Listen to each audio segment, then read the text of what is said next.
ప్రతి వర్షపు నీటి బొట్టును ఒడిసిపట్టి జిల్లాలో అన్ని చెరువులని నింపుకుని రైతులకు భరోసా కల్పించడమే జలధార నీటి భద్రత కార్యక్రమం ముఖ్య ఉద్దేశమని జిల్లా కలెక్టర్ డీకే బాలాజీ పేర్కొన్నారు. బుధవారం ఉదయం జిల్లా కలెక్టర్ ఏలూరు జిల్లాలోని పెదవేగి మండలం జగన్నాథపురం రెవెన్యూ గ్రామంలోని బాణంపేట చెరువు పక్కన రైతు పర్వతనేని బాబ్జీ సొంతంగా నిర్మించుకున్న ఇంజెక్షన్ బావులను పరిశీలించారు. ఆ ఇంజెక్షన్ బావులను ఎలా నిర్మించారు, ఏ విధంగా పనిచేస్తాయనే వివరాలను కలెక్టర్ రైతును అడిగి తెలుసుకున్నారు. ఈ సందర్భంగా రైతు బాబ్జీ మాట్లాడుతూ చెరువులో నీరు ఉండడంతో పక్కనే ఇంజెక్షన్ బావులను 4 లక్షల రూపాయల వ్యయంతో నిర్మించామన్నారు. తనకి భూమి లేదని అయినా గ్రామంలో నీటికి ఇబ్బంది లేకుండా బాగుండాలనే ఉద్దేశంతో నిర్మించామన్నారు. వీటి ద్వారా 10 నెలల పాటు నీరు రీఛార్జ్ చేయవచ్చునని తెలిపారు. గంటకు 1,00,000 లీటర్ల చొప్పున 24 గంటలు 20 లక్షల లీటర్లు ఇంజెక్షన్ బావుల్లోకి పంపించవచ్చునని తెలిపారు. వీటి వలన చుట్టుపక్కల గ్రామాల్లో భూగర్భ జలాల మట్టం పెరిగాయని కలెక్టర్కు వివరించారు.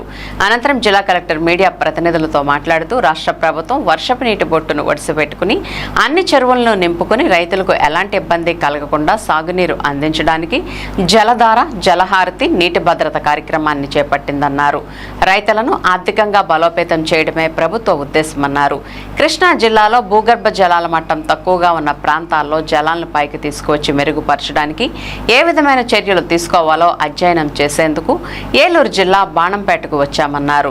ఇక్కడ ఇంజెక్షన్ బావులు చాలా బాగున్నాయని, ఇటువంటి నిర్మాణాలు కృష్ణా జిల్లాలో కూడా ఏర్పాటు చేసుకుని భూగర్భ జలాల పెంపుదలకు కృషి చేస్తామన్నారు.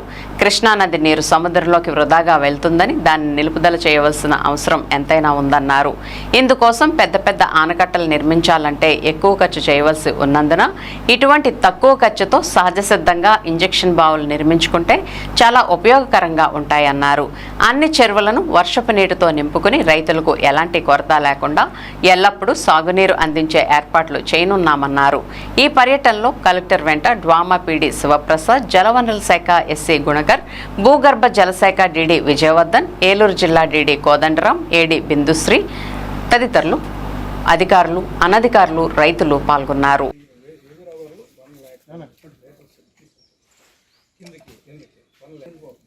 నీరు pH తగ్గ 7.4 అదే మీరు మామూలుగా చెరువులో నిలబెడితే ఎందుకు వెళ్ళేటప్పుడు దాంతో పాటు ఎంతో కొంత ఫిల్టర్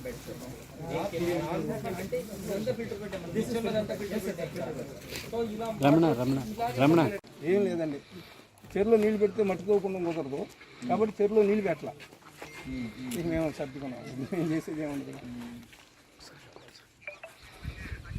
వస్తే మాత్రం వాళ్ళకి చాలా బెనిఫిట్ అయ్యేలా ఈవెన్ చాక్లెట్ మ్యానుఫ్యాక్చరింగ్ కూడా సీఎం గారు ఇక్కడే ప్లాన్ చేస్తున్నారు సార్. అది చాలా మంచి ల్యాండ్ అక్విజిషన్ మీద ఇంకా జరుగుతుంది sir. Okay, every drop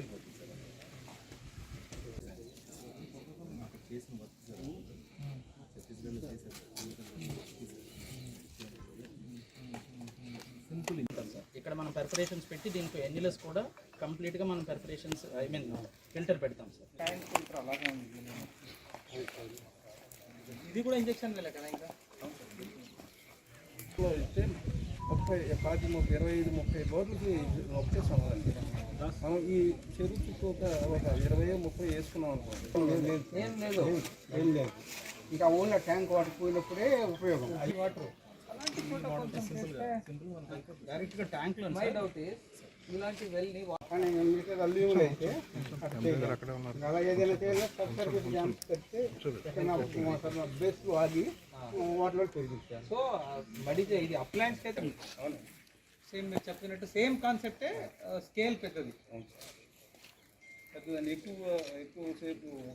Andhra Pradesh ప్రభుత్వం చాలా ప్రతిష్టాత్మకంగా భూమి పైన పడిన ప్రతి నీటి బొట్టుని కూడా ఒడిసిపెట్టి అవసరమైన టైంలో దాన్ని వాడుకునే దానికి అన్ని చర్యలు తీసుకోవాలి అనే ఉద్దేశంతో జలధార, జలహారతి అనే ఒక కార్యక్రమానికి శ్రీకారం చుట్టిన విషయం అందరికీ తెలిసే ఉంది. అంటే ఒక వాటర్ అనేది గ్రౌండ్ వాటర్ బాగుంటే, అన్ని చెరువులు నిండి ఉంటే రైతుకి కొండంత ధైర్యం ఉంటుంది. దానివల్ల ఆయన రకరకాల ఎకనామిక్ యాక్టివిటీస్లో కూడా ఇన్వాల్వ్ అవ్వడం వల్ల సో ఆర్థికంగా కూడా వాళ్ళకి ఒక పెద్ద బలోపేతంగా ఏర్పాటవుతుంది అనే ఉద్దేశంతో ఈ కార్యక్రమం చేపడుతున్నాము. దాంట్లో కృష్ణా జిల్లాలో మనకు కూడా కొన్ని ప్రాంతాల్లో గ్రౌండ్ వాటర్ టేబుల్ చాలా తక్కువ ఉంది. అంటే అక్కడ కూడాను మనం ఇంకా దాన్ని ఇంప్రూవ్మెంట్ చేసేదానికి ఎలాంటి స్ట్రక్చర్స్ చేస్తే బాగుంటుంది ఈ కార్యక్రమం కింద అని అర్థం చేసుకునే దానికి ఈరోజు పెదవేగి మండల్ జగన్నాథపురంలో ఈ రీఛార్జ్ ఇంజెక్షన్ వెల్స్ 2 చూడడం జరిగింది. సో మా జిల్లాలో ఉన్న పరిస్థితులు బట్టి దీన్ని ఎలా అక్కడ ఇంప్లిమెంట్ చేయాలి అనే దాన్ని ఒకసారి ఆలోచించి దాన్ని బట్టి నిర్ణయం తీసుకుంటాము. ఫైనలీ ఏమంటే ప్రతి గ్రౌండ్ వాటర్ లెవెల్ ఇంప్రూవ్ చేసి అన్ని ట్యాంక్స్ కూడా నిండినట్టు చూపించి రైతుకి ఎప్పుడు కూడా వాటర్ ఉండేటట్టు చూసుకోవడమే ప్రభుత్వ లక్ష్యం. Thank you.